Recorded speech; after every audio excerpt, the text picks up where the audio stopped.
আমরা সবাই মনে করতেছি যে হাদি ভাইকে মনে হয় ইন্ডিয়া মারছে, আওয়ামী লীগ মারছে। নো, হাদি ভাইকে মারছে এই সরকার। এই সরকারের গাফুলিতির কারণে, এই সরকারের কারণে হাদি ভাই মারা গেছে। এই যে আসিফ নজরুল, এই খানকির ফলায় যে জায়গায় বসে আছে, মাদার চোদ, তোর ক্ষমতার থেকে তুই বের হবি তো?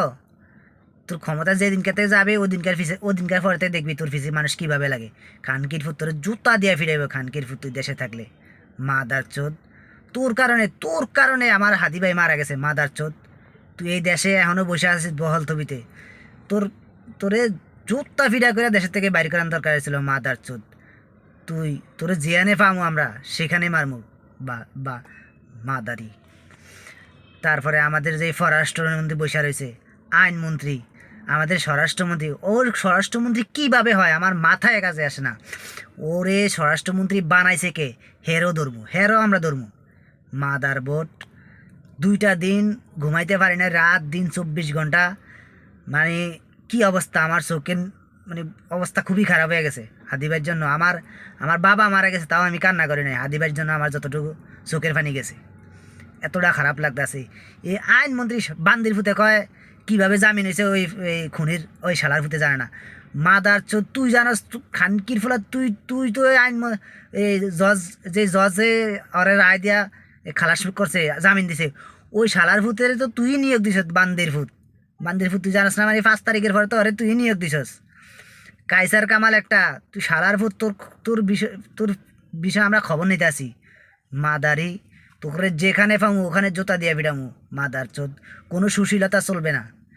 বান্দির ফুতেরা এই দেশের ভিতরে, শালার ফুতেরা, তোরা জানতি না ইন্ডিয়া এই আমাদের পিছনে লাগে থাকবে সব সময়। তারা কখনোই আমাদের দেশে স্থিতিশীলতা চায় না, তারা আমরা স্বাধীন থাকবো এটা কখনোই চায় না ইন্ডিয়া। এটা তোরা জানতি না? মাদার চোদ, দুপুর 2টা বাজে গুলি করছে, এই খুনি পালায়া যায় রাতে 3টা বাজে। মাদার চোদ, তোরা এতক্ষণ কী করছিস? ঢাকা শহর থেকে বের হওয়ার প্রতিটি রাস্তায় ঢাকা শহর চারিদিক দিয়ে নদী, যে দিক দিয়ে যাবে ব্রিজ পার হয়ে যেতে হবে। সে তো সাঁতার কাটা যায় নাই। মাদার চোদ, চেকপোস্ট বসায় ধরলি না করে। খানকির ফলারা, মন মেজাজ খুবই খারাপ। জীবনে আমি এরকম করে গালি দিই নাই।